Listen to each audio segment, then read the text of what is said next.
Tout d'abord, je vous propose de jouer le dialogue précédent en veillant à bien prononcer et à changer de voix selon les personnages. Allons-y. La maman. Ferme ce robinet, Sarah. Sarah? Mais pourquoi? Je me brosse les dents. La maman? Tu dois économiser l'eau. Remplis ce verre et rince-toi les dents. Sarah? Tu as raison, maman. C'est mieux de cette façon. Mohamed? Et moi, maman, je prends un bain ou une douche? La maman? Je te recommande de prendre une douche rapide car l'eau est précieuse. Mohamed?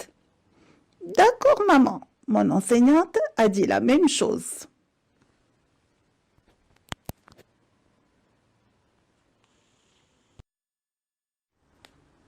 Je vous invite maintenant à bien observer les situations suivantes. Choisissons l'une d'entre elles.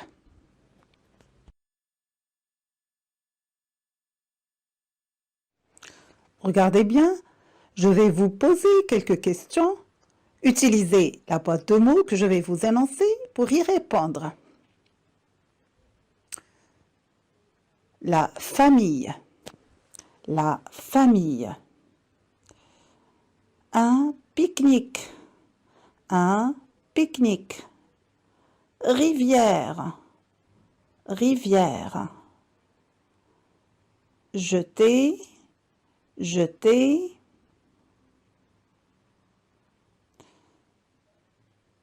Déchets. Déchets. Polluer. Polluer. Je répète. Famille.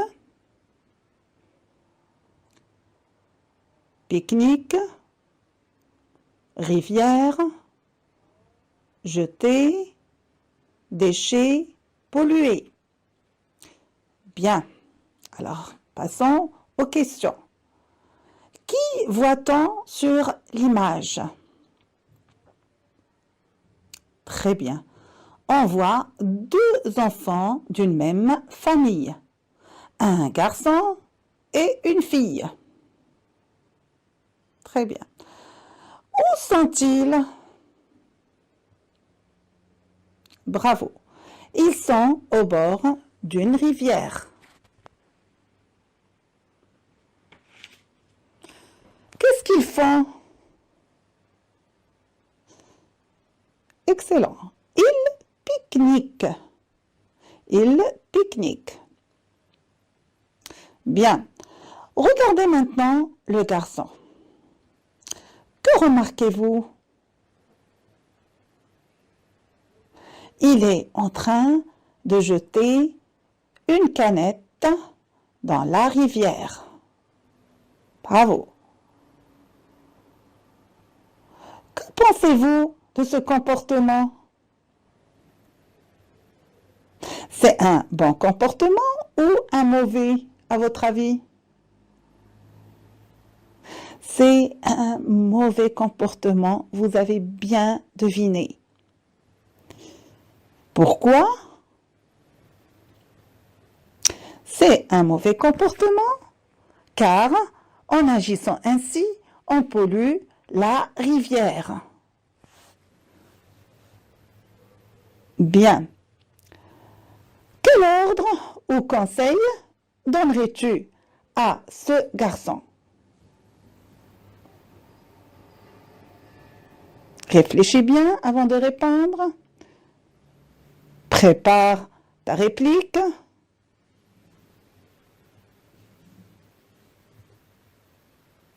Bravo. Tu ne dois pas jeter les déchets dans la rivière. Je te conseille de les jeter dans la poubelle pour ne pas polluer l'eau. Répétons. Tu ne dois pas jeter les déchets dans la rivière. Je te conseille de les jeter dans la poubelle pour ne pas polluer l'eau.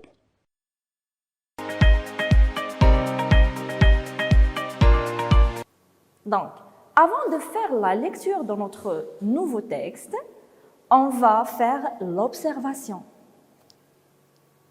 Observez bien les images, ainsi le titre. On a image 1, image 2 et image 3. Je vais vous aider un petit peu en donnant quelques questions. Image 1 par exemple. Que font les moutons? Pour image numéro 2, que fait ce monsieur-là?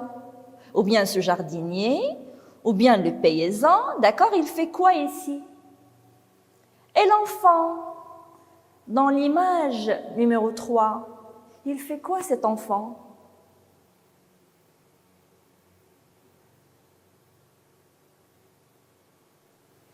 D'après le titre et les images accompagnant le texte, à ton avis, de quoi va-t-il parler? Observez bien et rappelez que le titre de notre texte est son T et O.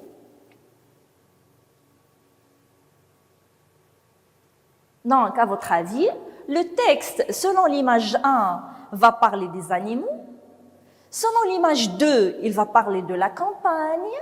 Et selon l'image 3, il va parler de l'eau. Chers enfants, gardez vos hypothèses, on va les vérifier et les valider après la lecture de notre texte. Avant d'entamer la lecture, on va faire la révision de quelques sons qu'on a déjà étudiés. Commençons par le premier son, le son O. Arroser, soleil, animaux, eau. Je répète, arroser, soleil, animaux, eau. Donc, pour avoir le son O, on a 3 graphiques. La lettre O, AU, ça prononce O aussi, et EAU, ça prononce O toujours. Donc, pour avoir le son O, on a 3 graphiques, les enfants. Passons à notre son, le son ON. Aliment, plante, orange. Je répète, aliment, plante, orange. Donc, pour avoir le son en, soit on a le AN ou bien le EN. Donc, le AN et le EN nous donnent le son en. Répétez. Oui, c'est en. Très bien. Passons maintenant à un autre son. C'est le son S. Sapin, tasse, pousse. Je répète, sapin, tasse, pousse. Restons toujours dans le son S. Garçon, cirque, récréation. Je répète, garçon, cirque, récréation. Donc, pour avoir le son S, soit on utilise la lettre S tout simple, d'accord? Soit les 2 S, quand on trouve les 2 S, ça prononce S, soit la lettre C, d'accord? Soit le CCD ou bien le TION, comme récréation. Donc, quand on voit TION, on la prononce S, comme dans le mot attention. Donc, dans le mot attention, on a le TION à la fin. Donc, pour le graphique, ou bien pour le son S, on a la lettre S, d'accord? Les deux S, le C, le CCD et le TION. Donc, pour avoir le son S, on a 5 graphiques. J'espère que vous avez passé avec moi un bon moment d'apprentissage et je vous vois à la prochaine. Au revoir.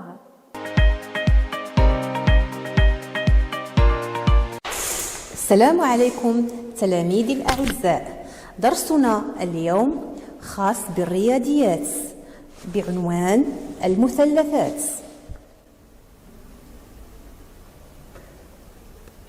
نبدأ بالحساب الذهني. 3 ضرب 5 تعطينا كم؟ 15. ممتاز. 2 ضارب 7 تعطينا كم؟ 14. جيد. 6 ضارب 3 تعطينا كم؟ 18. جيد. 4 ضارب 3 تعطينا كم؟ 12. جيد. 6 ضارب 0 كم؟ 0. ممتاز. 5 ضارب 10 تعطينا كم؟ 50. جيد. ننتقل الآن إلى الدرس الجديد المثلثات. المثلثات كثيرة ومختلفة. سوف نبدأ بأول نوع. هي مختلفة كما تلاحظون في الصورة، مختلفة وكثيرة. أولا مثلث مختلف الأضلاع، أضلاعه غير متقايسة. لاحظوا معي 3 4 5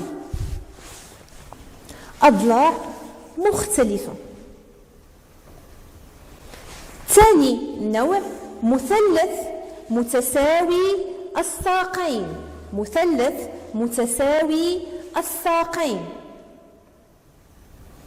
نضع علامة بكل الساقين المتساويين. نعم. ثالث نوع مثلث متساوي الأضلاع. أضلاع 3 متقايسة. نضع علامة متشابهة بكل الأضلاع 3. رابع نوع مثلث قائم الزاوية. قائم الزاوية. مثلث له زاوية قائمة ونضع له العلامة قائم الزاوية. مثلث آخر مثلث متساوي الساقين وقائم الزاوية. لاحظوا الساقان متساويان. مثلث نلاحظ الجدول. مثلث مختلف الأضلاع لونه وردي. مثلث مختلف الأضلاع وقائم الزاوية لونه أزرق. مثلث متساوي الساقين. متساوي الساقين لونه أصفر. ومثلث قائم الزاوية ومتساوي الساقين لونه أزرق فاتح. وأخيرا مثلث متساوي الأضلاع. متساوي الأضلاع لونه بنفسجي.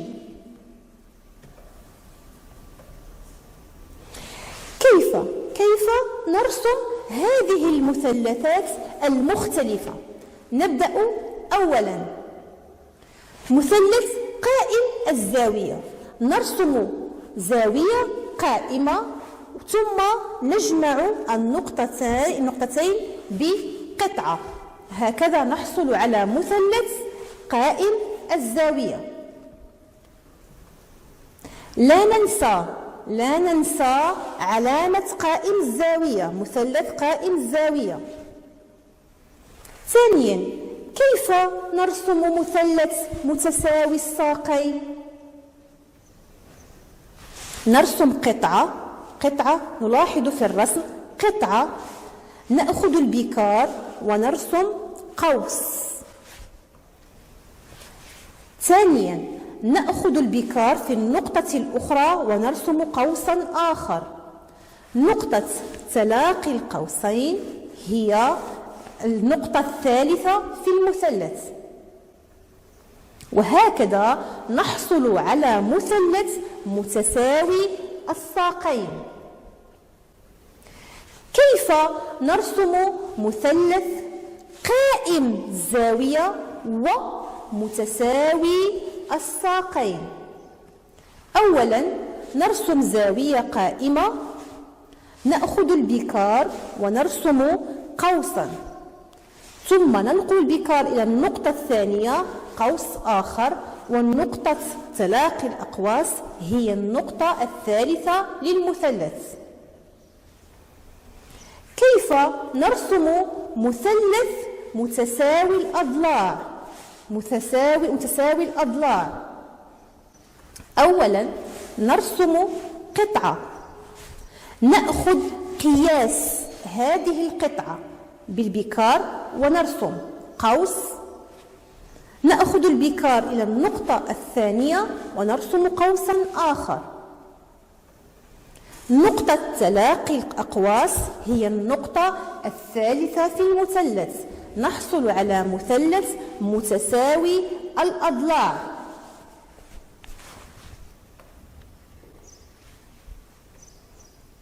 تمرين: في منازلكم خذوا ورقة بيضاء وارسموا مثلثات مختلفة كما شاهدنا. مفهوم؟ تمرين ثاني: لدينا جدول سوف نملئه بنعم أو لا، صحيح أو خطأ. نلاحظ المثلثات هي مختلفة من 1 إلى 8. رقم 1 كمثال: زاوية قائمة، لا يحتوي على زاوية قائمة. ضلعان فقط متقايسان، 2 فقط، لا، خطأ.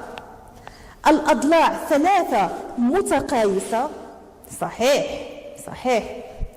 اسمه مثلث متساوي الأضلاع. ثانيا نرى المثلث.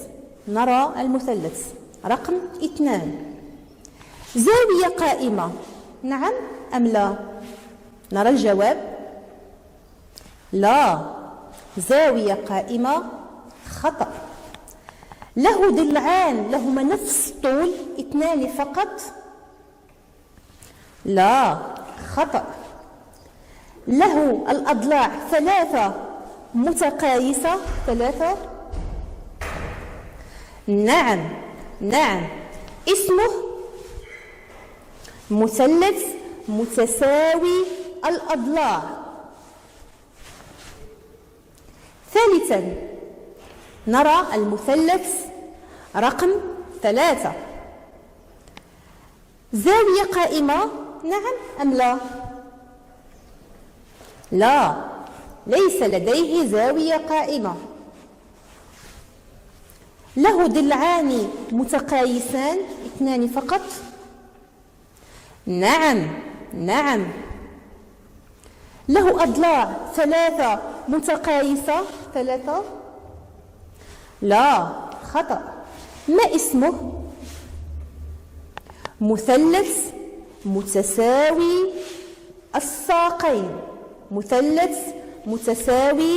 الساقين. رقم 4. لاحظوا المثلث رقم 4: زاوية قائمة، لا.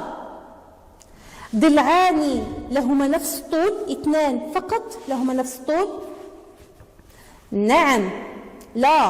لا خطأ. الأضلاع 3 متقايسة. نعم. ما اسمه؟ مثلث متساوي الأضلاع. نعم. مثلث آخر، زاوية قائمة رقم 5 زاوية قائمة. نعم أم لا؟ لا. جيد. له ضلعان 2 فقط متقايسان. نعم. له 3 أضلاع متقايسة. 3 متقايسة. لا خطأ. ما اسمه؟ مثلث متساوي الساقين. مثلث متساوي الساقين. ننتقل إلى مثلث آخر، زاوية قائمة. نعم. ضلعان لهما نفس القياس. نعم أم لا؟ لاحظوا جيدا. لا خطأ. له 3 أضلاع متقايسة. 3. لا. ما اسمه؟ مثلث قائم الزاوية. مثلث قائم الزاوية. جيد. مثلث آخر رقم 7، زاوية قائمة. نعم أم لا؟ لا، زاوية قائمة غير موجودة. نعم. ضلعان فقط متقايسان فقط. نعم. 3 أضلاع متقايسة. 3 أضلاع متقايسة. لا خطأ. ما اسمه؟ مثلث متساوي الساقين. متساوي الساقين. المثلث الأخير زاوية قائمة. نعم أم لا؟ لا خطأ. ضلعين فقط لهما نفس الطول. 2 فقط لهم نفس الطول. لا خطأ. الأضلاع 3 متقايسة. لا، اسمه